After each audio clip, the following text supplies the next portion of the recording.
Good morning भाई। कल अपन digestive system पढ़ रहे थे। थोड़ा सा डाइजेस्टिव सिस्टम में बचा हुआ है लार्ज इंटेस्टाइन के बारे में, वो अपन कंप्लीट कर देते हैं, फिर रेस्पिरेटरी सिस्टम के ऊपर अपन आते हैं। तो देखा जाए क्या है, लार्ज इंटेस्टाइन भी 3 पार्टों से मिलकर बनी होती है। 3 पार्ट कौन कौन से होते हैं? एक तो आपका कोलन होता है, सीकम होता है, दूसरा कोलन होता है और तीसरा पार्ट जो है वो रेक्टम होता है। तो 3 पार्ट होते हैं। 3 पार्ट मैंने बताया लार्ज इंटेस्टाइन के कौन कौन से हैं। एक सीकम है, दूसरा कोलन है और तीसरा रेक्टम है। ह्यूमन की लार्ज इंटेस्टाइन मैंने बताया था, इसका डायमीटर ज्यादा होता है और स्मॉल इंटेस्टाइन का डायमीटर कम होता है। इसीलिए लार्ज इंटेस्टाइन को लार्ज कहा जाता है और स्मॉल को स्मॉल कहा जाता है। तो देखा जाए क्या होता है, देखिए हम फिगर बना रहे हैं। सबसे पहले यहाँ पर इस प्रकार से कोलन की बात हम कर रहे हैं, अभी थोड़ा फिगर बना रहे हैं, तब तो एकदम क्लियर हो जाएगा कि कोलन क्या चीज है और कैसे क्या होता है। यहाँ पर देखिए कोलन,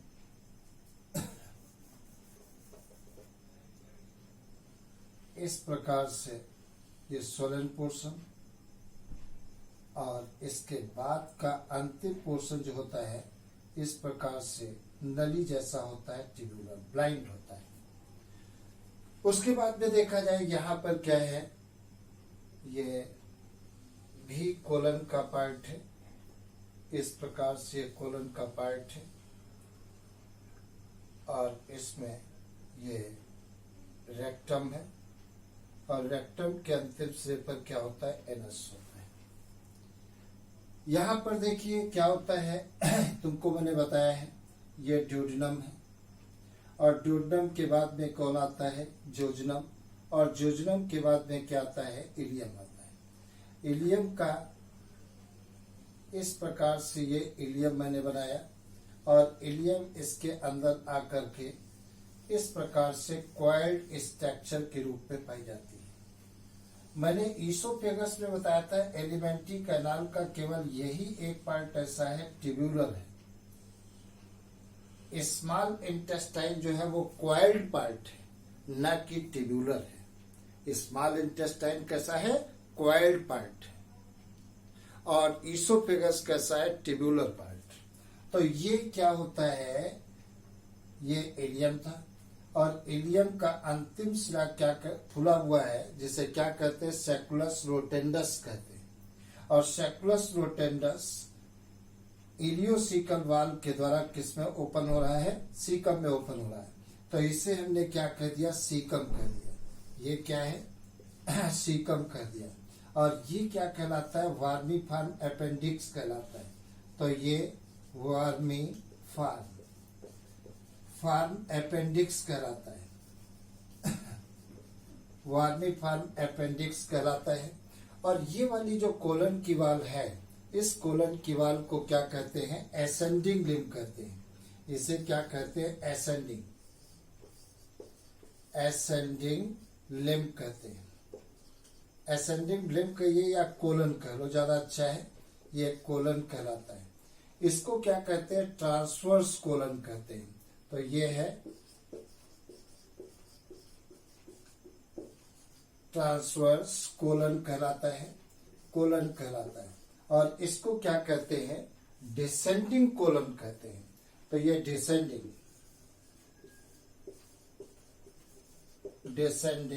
कोलन कहलाता है, कोलन। और ये क्या कहलाता है, रेक्टम कहलाता है। ये रेक्टम है, रेक्टम। और रेक्टम के अंतिम सिरे पर क्या है, एनस है। इस प्रकार से ये लार्ज इंटेस्टाइन है। लार्ज इंटेस्टाइन के मैंने बताया कितने पार्ट होते हैं, 3। पहला पार्ट कौन सा होता है, सीकम है। दूसरा पार्ट कौन सा है, ये कोलन है। और तीसरा पार्ट कौन सा है, रेक्टम है। यहाँ पर एक क्वेश्चन पूछा जा सकता है, पूछा ये जा सकता है, कोलन जो है, कोलन की लिम्ब्स का सही सीक्वेंस क्या है। तो तो सही सीक्वेंस क्या है, सबसे पहले कौन सी होगी, डिसेंडिंग कोलन होगा, फिर उसके बाद कौन सा होगा, ट्रांसवर्स कोलन होगा, और फिर उसके बाद डिसेंडिंग कोलन होगा। समझे? तो ये तुम्हें याद रखना है, कोलन के लेंथ्स के सीक्वेंस पर क्वेश्चन आ सकता है। तो पहला कौन सा है, असेंडिंग कोलन, फिर कौन सा है ट्रांसवर्स कोलन, और फिर कौन सा है डिसेंडिंग कोलन होता है। तुमको मैंने बताया है इलियम का अंतिम सिरा फूला हुआ होता है जिसे सैकुलस रोटेंडस कहते हैं, और ये सैकुलस रोटेंडस इलियोसिकल वाल्व के द्वारा किसमें आकर के खुलता है, कोलन में खुलता है। दूसरी बात देखा जाए क्या होता है, इलियम का अंतिम सिरा सीकम में खुलता है। इलियम का अंतिम सिरा किसमें खुल रहा है, सीकम में खुल रहा है। अब इसका मतलब भोजन जो है स्मॉल इंटेस्टाइन के सीकम से किसमें आता है, स्मॉल इंटेस्टाइन के इलियम से पहले कहाँ आता है, सीकम में आता है, फिर कहाँ जाएगा, कोलन में जाएगा। मतलब यहाँ से ये फूड जो है, ये फूड मान लेते हैं, यहाँ से सबसे पहले कहा जाता है, कोलन में जाता है, सीकम में जाता है, और सीकम के बाद फिर कोलन में जाएगा। इस बात पर कंट्रोल कौन करेगा, इलियोसिकल वाल्व करते हैं। ये वाल्व कौन से हैं, ये इलियोसिकल वाल्व करते हैं। ये काम कौन करेगा, इलियोसिकल वाल्व करते हैं। तो तुम्हें याद रखना है कि इलियम से भोजन कहाँ जाता है, पहले सीकम में आता है, देन कोलन में जाता है, और इस बात पर कंट्रोल कौन करेगा, इलियोसिकल वाल्व करते हैं। अब देखा जाए कोलन के सीकम जितने भी हर्बीवोरस एनिमल्स होते हैं, लाइक रैबिट की बात करें तो उसमें सेलुलोज का डाइजेशन कहाँ पर होता है, सीकम पर होता है। सीकम क्या होता है, एक बैग लाइक ब्लाइंड सैक होता है। कैसा होता है, बैग लाइक ब्लाइंड सैक होता है। और सीकम का अंतिम सिरा टर्मिनल जो होता है ट्यूब लाइक होता है, जिसे क्या कहते हैं, वर्मीफॉर्म अपेंडिक्स कहते हैं। क्या कहते हैं, वर्मीफॉर्म अपेंडिक्स कहते हैं। अपन लोगों के सीकम में सेलुलोज का डाइजेशन नहीं होता है। क्यों नहीं होता है, क्योंकि अपन लोगों के भोजन में, ह्यूमन के भोजन में सेलुलोज होता ही नहीं है। क्यों सेलुलोज नहीं होता है, क्योंकि जब फूड को अपन बॉयल करते हैं तो सेलुलोज नष्ट हो जाता है। इसलिए अपन लोगों के भोजन में सेलुलोज नहीं होता है, और इसका काम धीरे धीरे नॉन फंक्शनल ऑर्गन में कन्वर्ट हो गया। मतलब ये कैसा है, वेस्टिजियल ऑर्गन है। कभी कभी फूड पार्टिकल्स कहाँ इंटर कर जाते हैं, वर्मीफॉर्म अपेंडिक्स में इंटर कर जाते हैं, तो इसमें इन्फ्लामेशन आ जाता है और तेज दर्द होने लगती है। तब वो डिजीज को क्या कहते हैं, अपेंडिसाइटिस डिजीज कहते हैं। क्या कहते हैं, अपेंडिसाइटिस डिजीज कहते हैं। और तब इसे ऑपरेशन करके काट कर अलग किया जाता है। दूसरी बात देखा जाए, कोलन के अंदर किसी भी प्रकार का डाइजेशन नहीं होता है। ये बात आपको याद रखना है। कोलन के अंदर केवल वाटर का एब्जॉर्प्शन होता है, मिनरल्स का एब्जॉर्प्शन होता है, और कुछ साल्ट का एब्जॉर्प्शन होता है। और उसके बाद में भोजन कहाँ आता है, यहाँ पर आता है रेक्टम में। रेक्टम में फूड, अनडाइजेस्टेड फूड मटेरियल को स्टोर किया जाता है और समय समय पर एनएस के थ्रू बॉडी से बाहर निकाल दिया जाता है। इस प्रकार से लार्ज इंटेस्टाइन है। लार्ज इंटेस्टाइन के अंदर अनडाइजेस्टेड फूड मटेरियल होता है कोलन के अंदर, और कोलन के अंदर कुछ सिम्बायोटिक बैक्टीरिया और प्रोटोजोन्स भी प्रेजेंट होते हैं, जो अनडाइजेस्टेड फूड मटेरियल को प्यूरिफाई करते, सड़ाते हैं, जिससे गैसें पैदा होती हैं। और कौन कौन सी गैसें पैदा होती है, लाइक CO2 पैदा होती है, CO2 पैदा होती है, NH3 पैदा होती है, और कौन सी H2S गैस पैदा होती है। ये गैसें कहाँ पर बनती है, कोलन में बनती है। और ये कैसे बनती है, जब अनडाइजेस्टेड फूड पार्टिकल का क्या किया जाता है, सड़ाया जाता है सिम्बायोटिक बैक्टीरिया और प्रोटोजोन्स के द्वारा, तब ये गैसें पैदा होती है। तो कभी कभी क्वेश्चन पूछ लेते हैं, बताइए कहाँ पर ये गैसें बनती हैं, तो आपका आंसर होगा कोलन पार्ट में बनती है जब फूड का फर्मेंटेशन किया जाता है और प्यूरिफिकेशन किया जाता है तब। उसके बाद में देखा जाए और तुमको बता दें, एलिमेंट्री कैनाल के अंदर जो पेरिस्टाल्टिक मूवमेंट होते हैं, वो पेरिस्टाल्टिक मूवमेंट पर कंट्रोल किसका होता है? नर्वस का भी होता है और हार्मोनल कंट्रोल भी होता है। थोड़ी सी चर्चा हम किए दे रहे हैं। अगर जो हम नर्वस कंट्रोल की बात करें तो तुमने पढ़ा है autonomic nervous system. Autonomic nervous system की 2 ब्रांचेस होती हैं, एक पैरासिम्पैथेटिक और दूसरी सिंपैथेटिक। पैरासिम्पैथेटिक नर्व फाइबर के द्वारा एसिटिल कोलिन सिक्रीट होता है और एसिटिल कोलिन क्या काम करता है? पेरिस्टाल्टिक मूवमेंट को क्या कर देता है? बढ़ा देता है। जब पेरिस्टाल्टिक मूवमेंट बढ़ जाती है तो भोजन बड़ी तेजी से नीचे की तरफ खिसक जाता है और हमारा डाइजेशन गड़बड़ हो जाता है। तो याद रखना है, पेरिस्टाल्टिक मूवमेंट को कौन इंक्रीज करता है? पैरासिम्पैथेटिक नर्व फाइबर, जिसके द्वारा एसिटिल कोलिन सिक्रीट होता है, वो पेरिस्टाल्टिक मूवमेंट की रेट को इंक्रीज कर देता है। और सिंपैथेटिक नर्व फाइबर जो है वो क्या काम करता है? पेरिस्टाल्टिक मूवमेंट को कम करता है। ये बातें आपको याद रखना है। दूसरी बात देखा जाए, दूसरी चीज देखा जाए, एब्जॉर्प्शन हमने बताया था। अगर बक्कल कैविटी के अंदर देखा जाए तो सर्टेन ड्रग्स का एब्जॉर्प्शन होता है और किसी फूड का एब्जॉर्प्शन नहीं होता है।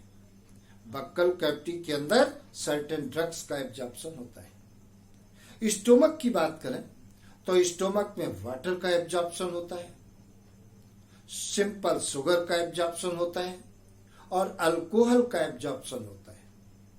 तो स्टोमक के अंदर इन 3 चीजों का एब्जॉर्प्शन होता है।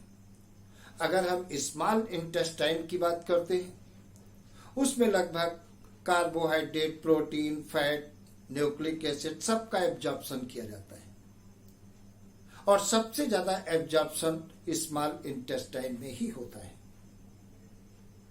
क्योंकि वहां पर विलाई पाए जाते हैं और विलाई एब्जॉर्प्टिव सरफेस एरिया को बढ़ाते हैं।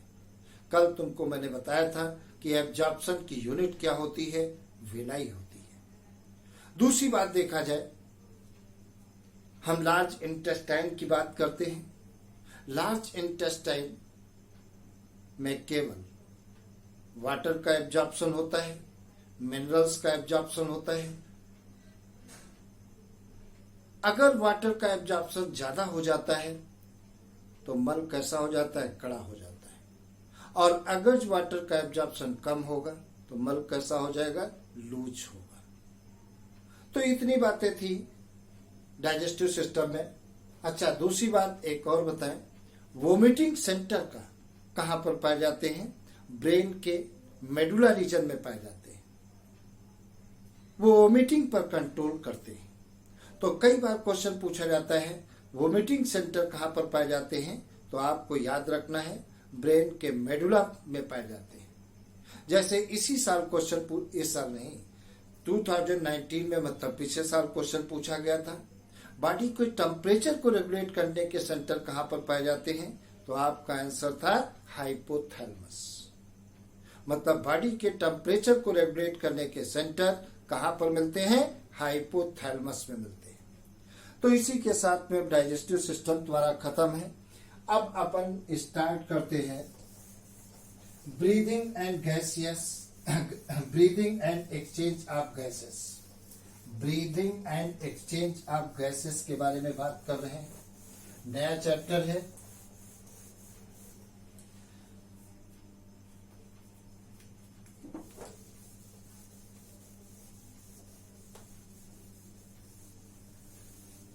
Breathing and exchange of gases की बात अपन करें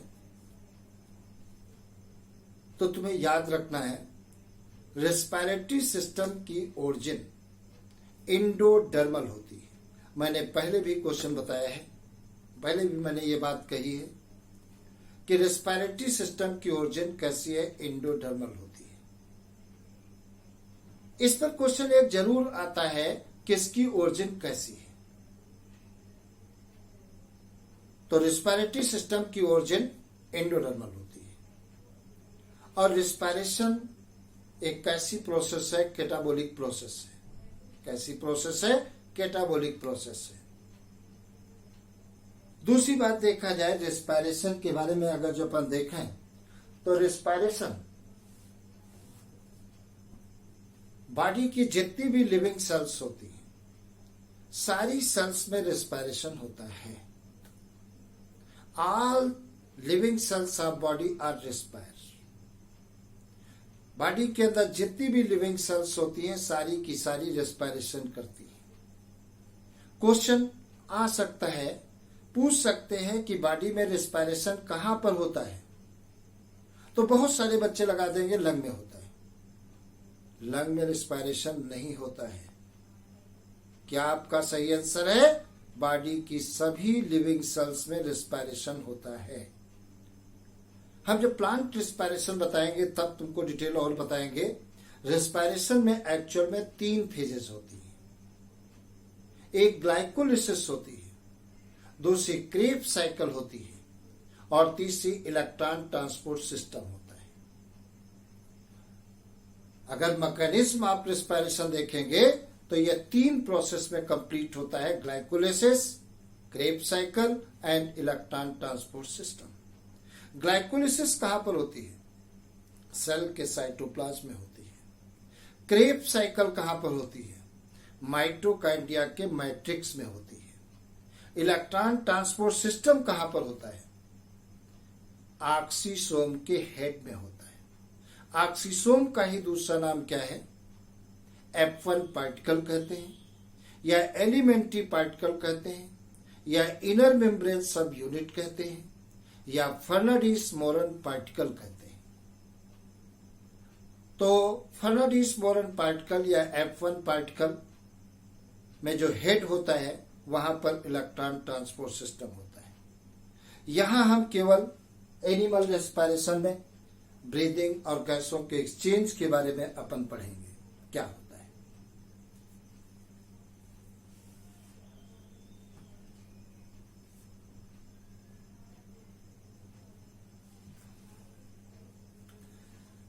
हाँ, तो ये कैटाबोलिक प्रोसेस है और रेस्पिरेशन बॉडी की सभी लिविंग सेल्स में होता है। ये बात हमने देख लिया। अब एक बात और तुम्हें ध्यान देना, ब्रीथिंग अलग चीज है, रेस्पिरेशन अलग चीज है। ब्रीथिंग सेल के बाहर होती है और रेस्पिरेशन सेल के अंदर होता है। ब्रीदिंग में ऑक्सीजन का यूज नहीं होता है, रेस्पिरेशन में ऑक्सीजन का यूज होता है। ये बात बहुत ध्यान से सुनिए। मैंने क्या बताया? ब्रीदिंग सेल के बाहर होती है, रेस्पिरेशन सेल के अंदर होता है। ब्रीदिंग में ऑक्सीजन का यूज नहीं होता है, रेस्पिरेशन में ऑक्सीजन का यूज होता है। अब देखा जाए क्या है। मैंने कहा रेस्पिरेशन में ऑक्सीजन का यूज होता है, हो भी सकता है और नहीं भी हो सकता है। अब एनिमल्स पर डिपेंड है, कोई एरोबिक रिस्पायरेशन कर रहा है या एनारोबिक। अगर जो एरोबिक रिस्पायरेशन कर रहा है तो ऑक्सीजन का यूज होगा, और एनारोबिक रिस्पायरेशन कर रहा है तो ऑक्सीजन का यूज नहीं होगा। अब देखा जाए डिफरेंट टाइप के ऑर्गेनिज्म में गैसों के एक्सचेंज के लिए अलग अलग टाइप के ऑर्गन्स होते हैं। फॉर एग्जाम्पल देखा जाए, जैसे लोअर एनिमल्स की बात करें, जैसे सिलेंटेट की बात करते हैं, या स्पंज की बात करते हैं, या फ्लैटवर्म की बात करते हैं, इनमें गैसों का एक्सचेंज इंटायर बॉडी सरफेस के द्वारा होता है, बॉडी वॉल के द्वारा होता है, बाय सिंपल डिफ्यूजन प्रोसेस के द्वारा। दूसरी बात देखा जाए, अगर जो हम अर्थवर्म की बात करते हैं तो अर्थवर्म में गैसों का एक्सचेंज मॉइस्ट क्यूटिकल के द्वारा होता है। आपको बात याद रखना है, इसमें किसके द्वारा होता है? अर्थवर्म में मॉइस्ट क्यूटिकल के द्वारा होता है।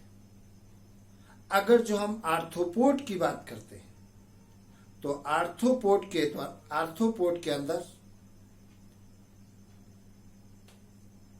नेट होता है ट्रैकियल ट्यूब का। नेट ऑफ ट्रैकियल ट्यूब के द्वारा रिस्पायरेशन होता है, जिसे क्या कहते हैं, ट्रैकी कहते हैं या ट्रैकिया कहते हैं।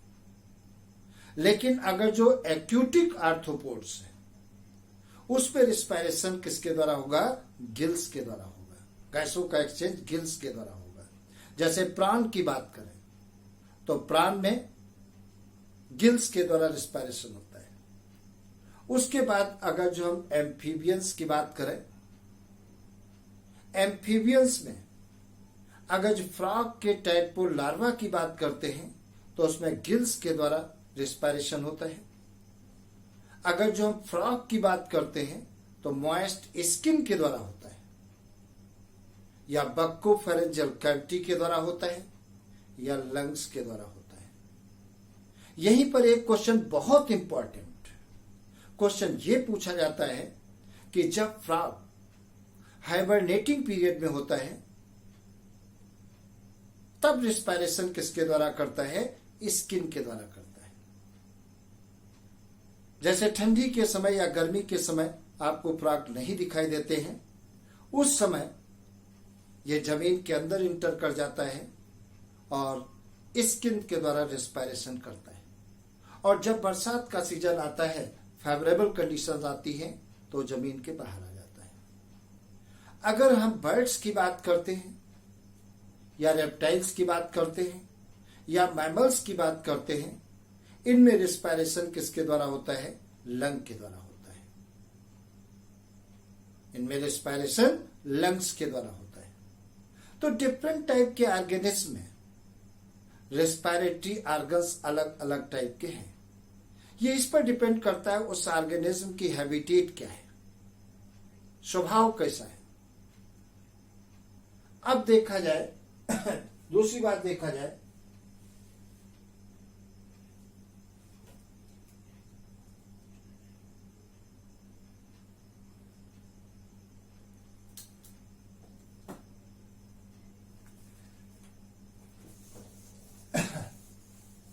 अब ह्यूमन रेस्पिरेटरी सिस्टम की बात करते हैं। ह्यूमन रेस्पिरेटरी सिस्टम के बारे में अगर जो अपन देखें तो क्या होता है, देखा जाए क्या होता है। ह्यूमन रेस्पिरेटरी सिस्टम कितने पार्टों से मिलकर बना होता है। एक तो देखा जाए ये 1 पेयर नॉस्ट्रिल्स होते हैं। उसके बाद क्या होता है, नेजल पैसेज होते हैं। उसके बाद क्या होगा, नेजल चैम्बर होता है, फेरिंग्स होता है। हम फिगर से ड्रा करते हैं, देखिए कैसे। सपोज करिए ये बक्कल कैविटी है, इस प्रकार से बक्कल कैविटी है, और बक्कल कैविटी के बाद क्या आता है, फेरिंग्स आता है।